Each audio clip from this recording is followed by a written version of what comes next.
मौसम से जुड़ा कहर। कभी महान मानव द्वारा स्वयं तो कभी प्राकृतिक कारणों से भी यह लय बिगड़ती और अपना अवसर दिखाती। परीक्षणों में पाया गया है कि शरीर की लय इस हद तक संवेदनशील होती है कि वह एक दिन और रात के छोटा बड़ा होने पर भी प्रभावित हो जाती है। ठंड के मौसम में दिन छोटा होने के कारण भी शरीर की लय बिगड़ जाती है।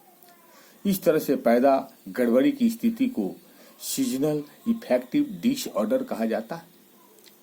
इसका स्पष्ट प्रमाण रक्तचाप से पीड़ित रोगियों में देखा जा सकता है। इस दौरान उनका रक्तचाप बढ़ा हुआ होता है।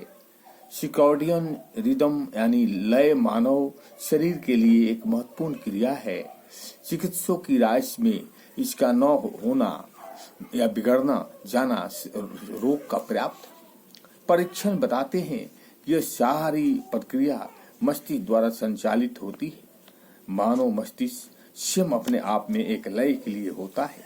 मस्तिष्क अपने हाइपोथैलेमस भाग की कोशिकाओं द्वारा इस लय को संचालित करता है।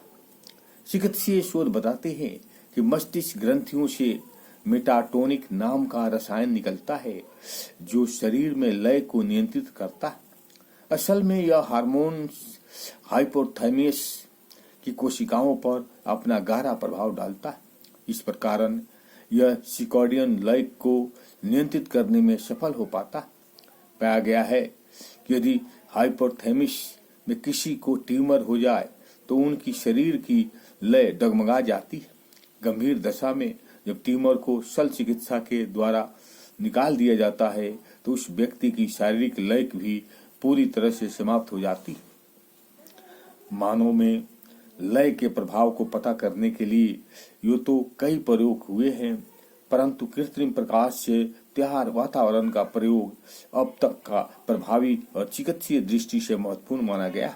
इस रोग के प्रयोग में कुछ लोगों को एक दूसरे से अलग ऐसे आरामदायक कमरों में रखा गया जहां केवल कृत्रिम प्रकाश ही होता था।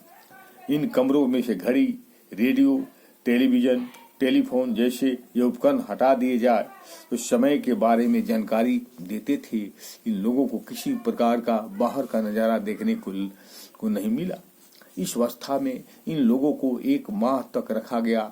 इन पूरी अवधि में उनकी गतिविधियों को बड़ी बारीकी से अध्ययन किया गया, जिसमें उनका खाना, सोना और जागना भी शामिल था। परीक्षणों में पाया गया कि इन व्यक्तियों ने समय पर भोजन की इच्छा प्रकट की, समय पर सोए, समय पर जागे, मल मूत्र का त्याग भी समय पर किया। इस तरह से शरीर की लय की बात की पुष्टि हुई।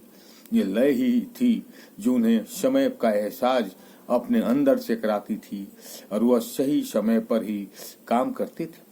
इस बात से शोधकर्ता इस निष्कर्ष पर पहुंचते कि समय का बोध न होते हुए भी मानव मस्तिष्क समय के ज्ञान और दिन के बदलाव को जान जाता है। इस तरह से लय को होना स्पष्ट होता है। ओम शांति। अच्छा लगे तो लाइक करें और सब्सक्राइब करें।